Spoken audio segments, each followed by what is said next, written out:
To finish off this unit on the lifestyle-related management of obesity, it's important that we also talk about behavior change and psychological strategies that can help a person actually put some of these dietary and physical activity strategies into place, and to also, not compromise their mental well-being while we're trying to improve their physical well-being. Okay, so just like in the other units, I wanted to highlight these recommendations from the Canadian Medical Association.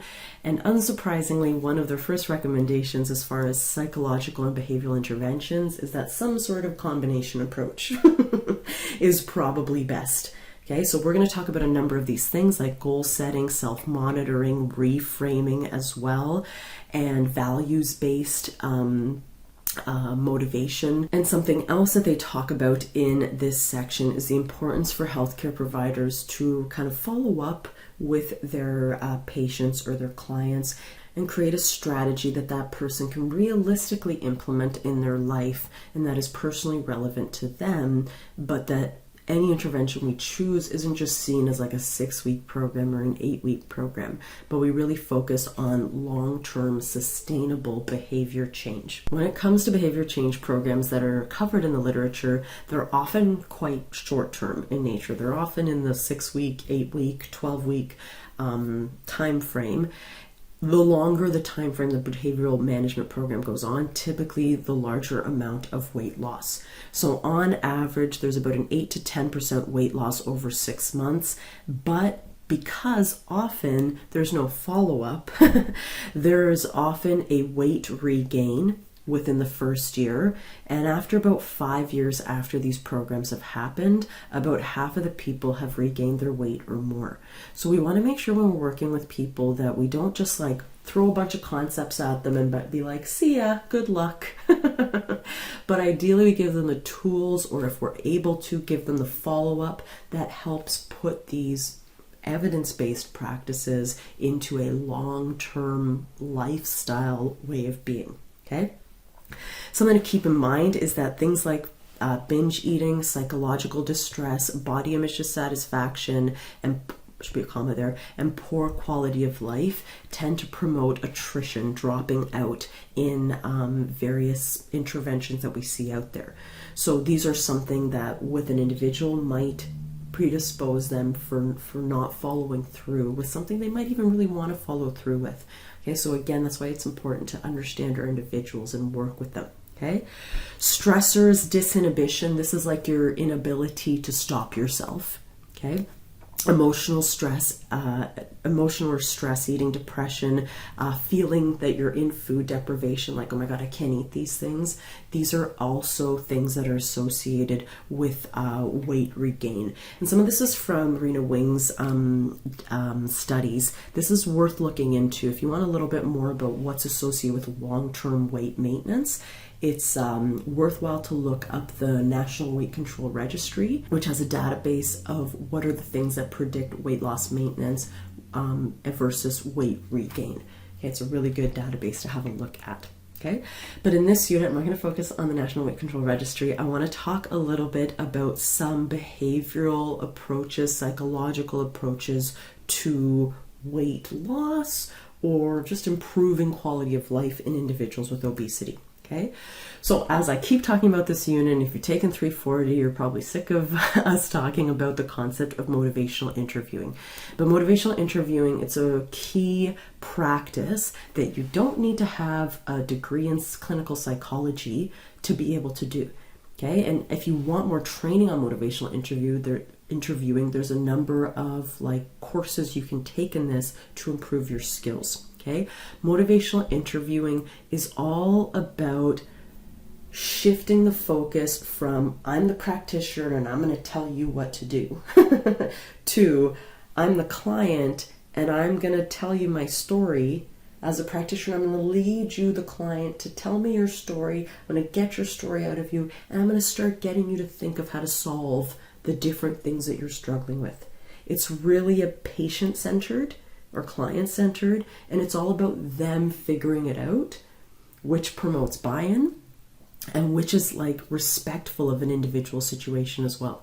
Okay, so some of the basic principles of motivational interviewing involve this ORS technique. And again, you would have seen this in 340, but I thought it's important to revisit this, right? Asking open-ended questions, right? So, for instance, in the past, what have you found was easy to stick with your diet? Or what do you find is the main things that are standing in your way from exercising regularly? And it's important throughout all of this that there's no judgment and that it really is like neutral and facilitating, but we want to draw things out of the person. And as the person starts talking, we don't want to tell them that's good, that's bad. We don't want to affirm that way, but more like, I appreciate you talking to me. I appreciate you sharing that with me, right? Thank you for hanging in there with me. I appreciate this is not easy for you.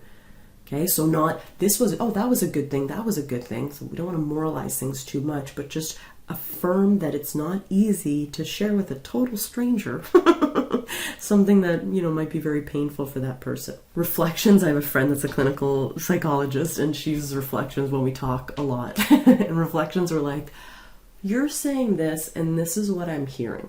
You know, you keep talking about these certain factors. What I'm hearing is this. What I'm hearing is that you've had a negative relationship with physical activity because of some experiences you had when you were younger. Is that true? Not like, oh, that must be it. This is what you're saying, right? But like, I'm trying to understand, and I'm reflecting back to you to try to understand, but really I want them to like hear themselves. It's more about them hearing themselves. Okay. Summarizing is the same kind of idea. Reflecting is a little bit about pulling out the meaning. Okay. More of that, like what's kind of behind what they're saying. And then summarizing, this can be at the end of a session.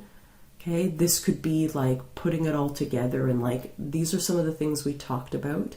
These are some of the things that you identified as your major barriers. These are some of the things that you said that you wanted to work on. Does that sound right? Am I getting all that right? Is there anything I'm missing that you want to add in? But again, no judgments.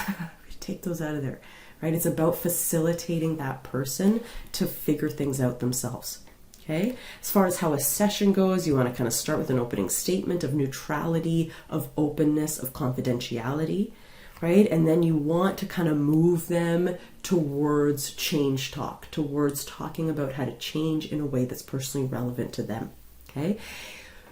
We are experts sometimes, and we do have knowledge to impart. So it's not just about knowledge dumping though, but advising when appropriate. And the more you do this, the more you kind of figure out when is it appropriate to share something. And it could even be like, I have a strategy that might help. Do you want to hear it? Okay. Or they might ask, I don't know what to do about these things. And you might say, I find something that works with my other clients is this. Does that sound like something you would do? No. Okay, no worries. Right? And that's something else we want to do is like roll with resistance. No, I don't like that. Oh, I can see why you don't like that. You know, we don't want to be confrontational. We want to get them to see the discrepancy in what they want versus what they're doing, but we don't want to like make them feel terrible. Okay? And at the end, we want to summarize. Okay? So empathy, that's a key part of motivational interviewing. Developing discrepancy, like I just talked about, where, you know, so you're saying that this is important to you, but these are your current behaviors, right? So what can we do to align these things a little bit better? Avoid argumentation. Well, like we don't want to say that's stupid or that's really not a smart way to think. You know, I don't think you should do this anymore. We don't want to have judgment. We don't want to argue with people. And sometimes people are going to be very resistant, and we want to roll with this because one of our goals with motivational interviewing as well is to create a safe space. We want to create a space where a person trusts us and they trust us to open up to us so they can figure it out themselves with our guidance. So when someone's like, no, I don't want to do that. Why do you keep suggesting these kind of things? You know, I can get your back up. Be like, I'm trying to help you. But some people, they've had really negative experiences over the years. You know, and we don't want to be another one of those negative experiences. Okay, so when someone kind of gets their back up or gets angry, it's hard, but we sometimes need to check our own ego and be like, and try to consider where that person's coming from too, right? And be like, I can understand why this is difficult to talk about, or something else that makes them kind of feel a little bit more secure, or perhaps we move on to another topic because this topic doesn't feel really good right now. Don't worry about that. That's no problem. Okay. And support self-efficacy, where they feel that they are actually able to do the things that they want to do. Okay, so those are some primary principles of motivational interviewing. And with that, or when we're working with people, we can also couple it with some nutrition advice, physical activity advice, or behavior change strategies that are evidence-based. So I didn't want to pull out all the behavior change models that we looked at in 340, but what I did is I pulled out some of the major concepts that keep coming up in different behavior change theories, different positive psychology modalities that can help an individual with obesity potentially modify behavior in a healthy way. Okay, so self-efficacy, remember, self-efficacy is a person's belief in their ability to achieve a certain task. Okay, that can be approved by setting small goals and having mastery experiences where they slowly build up their self-confidence, okay, or seeing that they're actually able to do things. Social support is really important, and ideally helping that person figure out who's going to be more helpful, who's going to be more helpful in their lives versus who's not going to be.